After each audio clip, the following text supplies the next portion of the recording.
R K music project.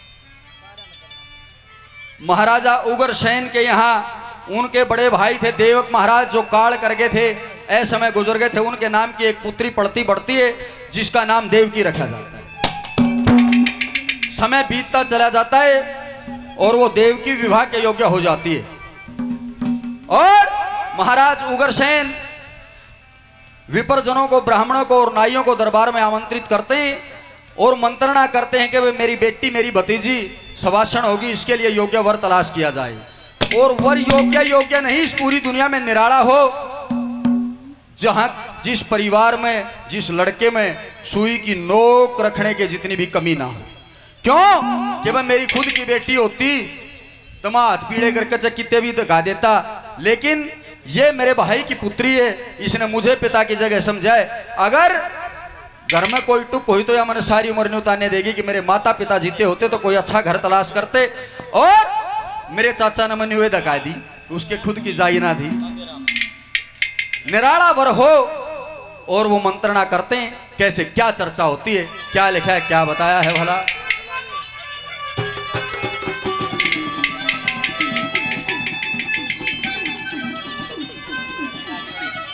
तैनु बोल्या रे उग्रसेन ने,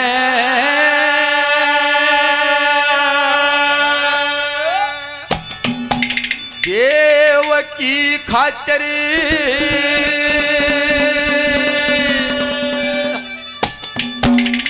सजनो वर टोहण की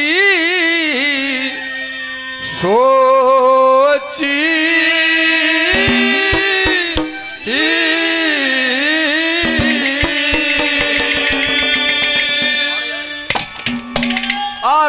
उग्रसेन ने देवकी खातिर वर टोहणे की सोची, कंस बैठा लिया अपनी जड़ में कर टोहणे की सोची। उग्रसेन ने देवकी खातिर वर टोहणे की सोची, कंस बैठा लिया अपनी जड़ में कर टोहणे की सोची। उग्रसेन ने देवकी खातिर की सोची, कलश बैठा लिया अपने घर में वर टोहण की सोची। ये उग्रसेन ने देव की खातिर घर टोहण की सोची और कंस बैठा लिया अपनी जड़ में उन्होंने वर टोहण की सोची। कंस राजा उग्रसेन का एक इकलौता पुत्र था। कंस को कौन बैठाया, दादा मांगे राम ने लिखा, और हमारे आम समाज में भी प्रचलन है। ये कहते कि जिस समय पुत्र के पैर में पिता की जूती आने लगे तो बराबर का भाई हो जाता है। इकलौता पुत्र था कि भाई ये कंस न्यू ना सोचे कि मेरे भी एक के लाडली बाण थी, मेरे के कोई और था, चाचा की बेटी ही सही। पिताजी आपने मुझसे सलाह मशवरा नहीं किया, आपने मुझसे मंत्रणा नहीं की, मुझसे मंत्रणा की जानी चाहिए थी। कंस को बुलाया कि बेटा तू भी आ जा, कदे बाद में उलाना दे। पहले नंबर पर जब वर तलाश करने की पहली हिदायत दी गई, उसमें बताया कि एक ऐसा वर ढूंढा गया था, एक ऐसी चीज ढूंढी गई थी, उस जैसा वर हो। कैसी चीज महाराज? ए लोगो, राजा दक्ष की पुत्री शिव शंकर भगवान की धर्मपत्नी पार्वती स्नान करती है गुफा के अंदर, झरने के नीचे। और उस समय शंकर भगवान तप के लिए गए हुए थे और वो एक पुतला अपने मैल उतार के उस पुतले को बनाती है, एक बच्चे का रूप देती है और उसको अपनी शक्ति से सामर्थ करती है, क्योंकि मां पार्वती शक्ति का रूप है, उसको सामर्थ करती है। ये कहा कि बेटे कोई भी इस गुफा के अंदर आना नहीं चाहिए, कह देना कि मेरी मां स्नान कर रही है। लोगों, 3 संतान शंकर भगवान की गिनाई गई, पुत्री भाग्य लक्ष्मी, एक बेटा जो मैथुन प्रक्रिया से पैदा हुआ कार्तिकेय भगवान, और एक जो मैथुन क्रिया के बिना पैदा हुआ पार्वती ने अपनी शक्ति से गिना, प्रथम पूज्य देव गणेश भगवान। शंकर भगवान को नहीं पता था कि तेरा पुत्र गुफा के अंदर जाने का प्रयास करते हैं। बीच में गणेश आ गया, ने बोला अरे कौन है तू? अगर मेरी माँ स्नान करे, मैं आपको जानता नहीं, आपको और कहीं इंसान है, इस गुफा के अंदर नहीं जाना। कह रहे मेरी पत्नी है इस मुद्रा में, उसके पास मुझे जाने से कौन रोक सकता है? अगर मैं जानता ही नहीं इतना कौन हो तू, बाहर चल बाहर। त्रिनेत्र खुल गया, गुस्से में उस शंकर भगवान ने उस गणेश का शीशे तार दिया। पार्वती को पता चला कि ये बेशक से आपका अंश ना हो, लेकिन मेरे शरीर का अंश था, मेरे पुत्र को सामर्थ कीजिए।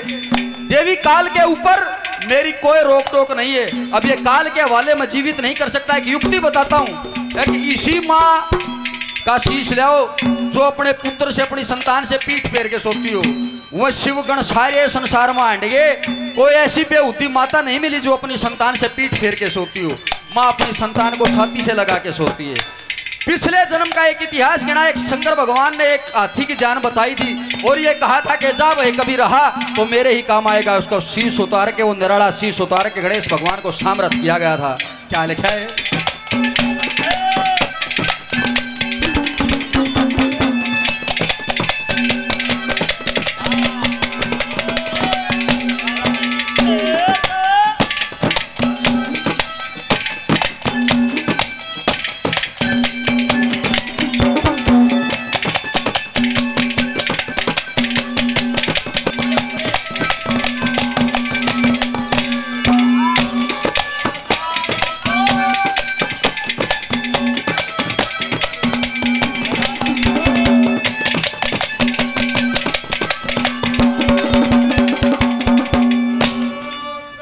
सुता स्नान करे थी गणेश रुखाड़ा हो गया।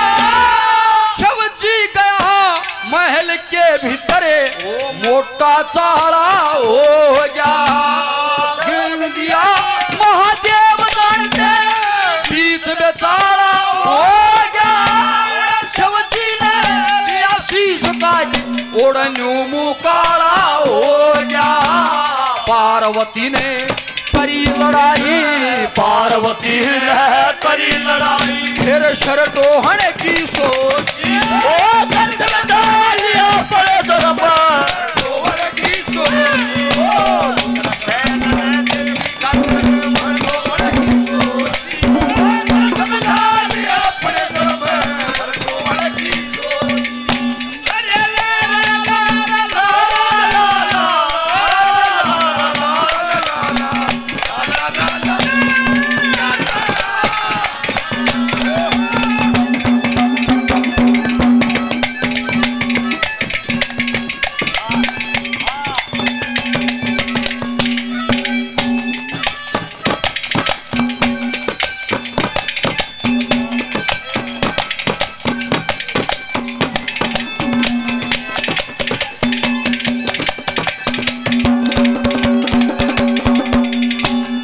जनक भूप ने रचा स्वयंवरे, शीतल भूप ने रचा स्वयंवरे, सीता के ब्याहने देश देश के राजा जुड़ के धनुष बाण ठावणे हैं। किसे की भी कमहा पड़ी ना उसके हाथ लावणे, कदम बढ़ा के हाथ लफा के सोची रावण है।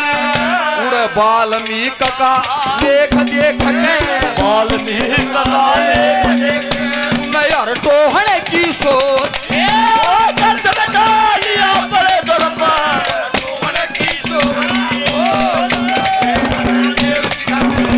टोहण की सोच कंस में डालिया पड़े दरबार टोहण की सोची। देव की खातिर टोहण की सोची ओ कंस में डालिया पड़े दरबार टोहण की सोची।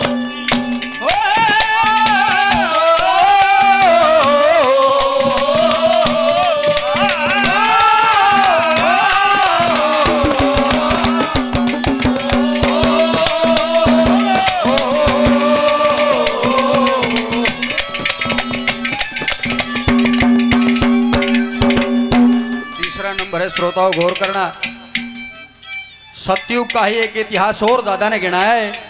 सतयुग के अंदर जिस समय का ये जिक्र है उस नौजवान उस राजकुमार से सुंदर उससे गुणवान कोई पुरुष नहीं था। राजा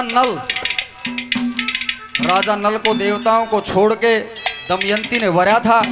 आ जाओ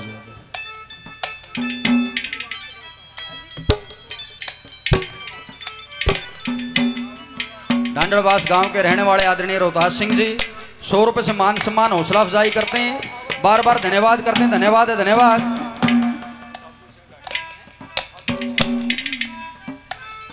यहीं गांव ढाणी ठेठर के रहने वाले आदरणीय छाजो सिंह जी 100 रुपए से मान सम्मान हौसला अफजाई करते हैं। प्रेमी को बार बार धन्यवाद किया जाता है। धन्यवाद है, धन्यवाद। तीसरा नंबर है, उस दमयंती के स्वयंवर में देवता भी आए थे और उन्होंने नल का रूप धारण किया कि भाई नल ने तो के ब्याह के ले जान देंगे, ये लड़की हमारी सूरत में भी नल की सूरत को देखेगी और जयमाला हमारे गले में डालेगी। लेकिन लोगों, उस समय की सबसे बुद्धिमान स्त्रियों में से एक थी दमयंती। उसको पता था कि देवताओं का अंग, देवताओं का शरीर कभी भी मृत लोक को स्पर्श नहीं करता। 5 हाथ ऊपर उनका आसन होता है। ना देवताओं को गर्मी लगती है, ना सर्दी लगती है, ना देवताओं को पसीने आते हैं, ना हवा और अग्नि प्रभावित करती है।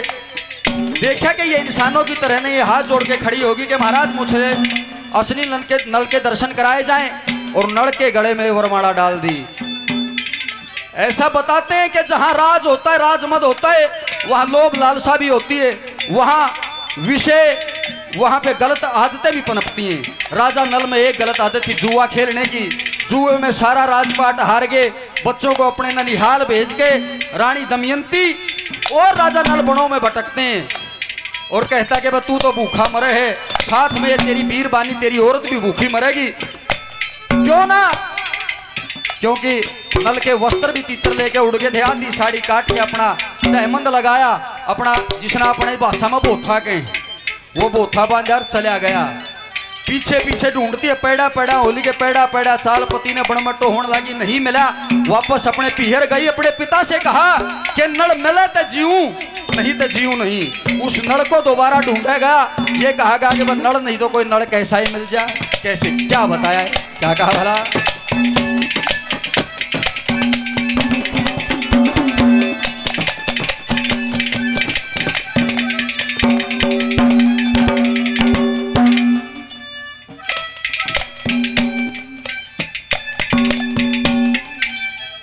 हमारे लिए बहुत ही आदरणीय सूबेदार राधेश्याम जी 100 रुपए से मान सम्मान हौसला अफजाई करते हैं। सूबेदार साहब को बार बार धन्यवाद करते। धन्यवाद है। क्या लिखा है 3 नंबर पे दादा ने, क्या बता भला?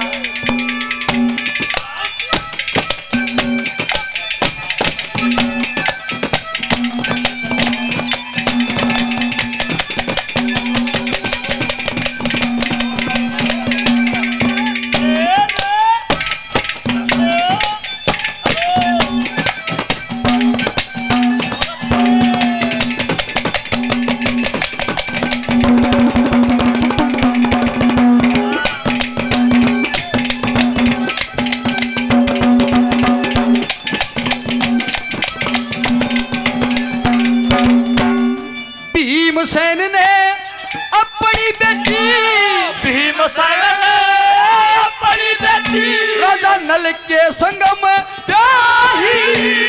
56 दिन तक जुआ खेला, शर चढ़गी करड़ाई, धक्के खाते खरे बड़ा में कैल भी मची जाई। नरखंड के माँ साड़ी काटी, वसुती भी ना ठाई। रचा स्वयंवर फिर दोबारा, रचा स्वयंवर फिर दोबारा, नल फिर टोहने की सोची, वो कंस बैठा लिया पड़े सर पर, टोहने की सोची,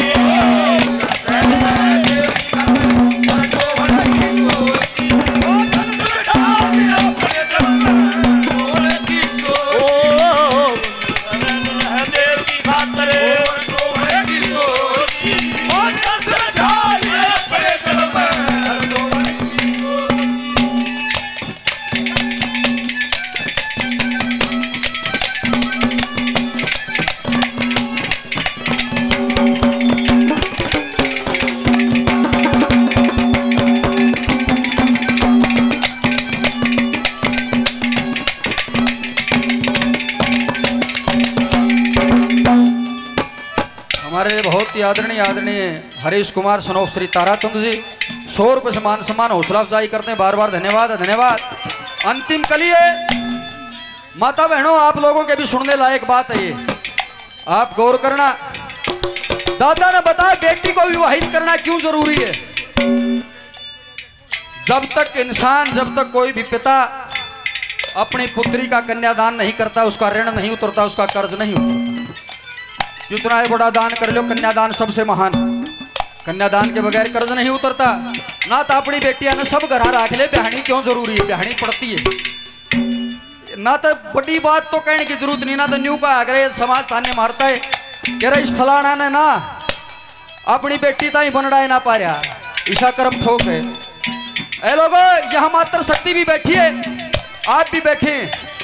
एक चीज पे गौर करना, आजकल उम्र होगी 18 और 21 साल शादी की, लेकिन ब्राह्मण लक्ष्मीचंद के अनुसार ये नारियां यहां बैठी हैं, जब कन्या 12 वर्ष की होती है उसके शरीर में एक प्रक्रिया शुरू होती है जिसको शास्त्रीय भाषा में रजो धर्म कहते हैं, हिंदी में मासिक धर्म कहते हैं, देसी भाषा में माहवारी कहते हैं, मेडिकल लैंग्वेज में उसको मेंस्ट्रुएशन सर्कल कहते हैं, मेंस्ट्रुएशन पीरियड।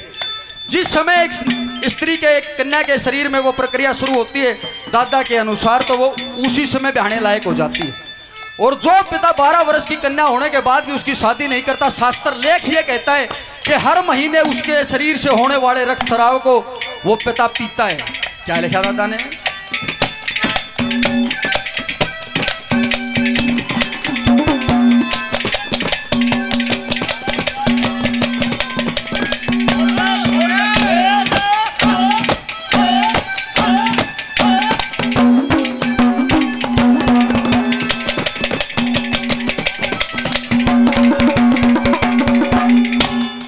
लोक लाज यारी शर्म आता, लोक लाज शर्म आता, अरज बाप के जुम्म में सात पुस्त भी उतरे को ना, करज बाप के जुम्म में लाभ हानि न फेंटेगा, फर्ज बाप के जुम्म में लक्ष्मीचंद कहे की बेटी का जो फर्ज बाप के जुम्मे में, कदम मांगे राम ने लोक लाज से, मांगे राम लोक लाज से, तेरा चरटोहने की सोची